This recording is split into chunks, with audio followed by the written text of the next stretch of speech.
Let Up You Lose, an analysis inspired by the leadership of Bob Davis on how three companies, Lycos, Facebook, and YouTube, were able to succeed despite larger, more mature competitors. Lycos was founded as internet usage exploded, as can be seen in this graph.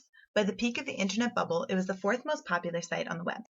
However, this success did not come overnight. As a new company in an already established market, their mantra became Let Up You Lose. The main challenge Lycos faced early on was differentiating itself from similar competitors, such as Yahoo, InfoSeek, and Excite. These companies were all established before Lycos and had the benefits of time and maturity on their side. The way Lycos differentiated themselves was all about their company's brand. Davis said, "We tried to be the safe, comfortable environment for folks that were just trying to figure out the internet. We thought of ourselves as the internet on training wheels. A good way to find your way around was using Lycos, and we worked really hard to position ourselves that way."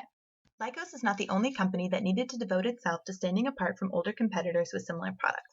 Facebook launched in 2004 and was competing against MySpace, which began in 2003.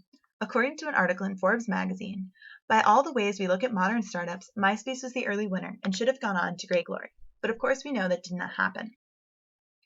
By 2009, MySpace had begun to stagnate, while Facebook was growing exponentially. How did the underdog company come to dominate a market where the players were already clearly defined? The answer was Facebook's management style. Mark Zuckerberg chose to manage Facebook in white space, letting the marketplace decide where the business should grow. This allowed Facebook to be flexible and give users what they wanted. Features such as Farmville were one of the results of Facebook's white space management methodology. Another company that succeeded despite pre-existing market was YouTube. YouTube launched in 2005, almost a year after Vimeo. However, today YouTube has become the common name in video sharing, and it all started with this simple clip. Alright, so here we are in front of the elephants. Cool thing about these guys is that they have really long fronts, and that's cool. And that's pretty much all there is to say. Josh Abramson, co-founder of Connected Ventures, which includes College Humor and Vimeo, recollects that, "When YouTube first launched, I can remember following them closely and watching how our traffic and theirs was neck and neck.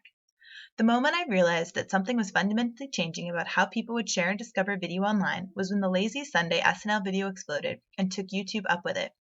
Our restrictions on Vimeo did not allow for a video like this to make it online, so we watched from the sidelines as YouTube's traffic flew past Vimeo and then College Humor literally overnight."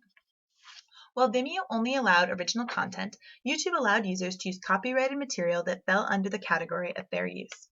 This allowed users a greater flexibility in what they could post and allowed YouTube to skyrocket past Vimeo.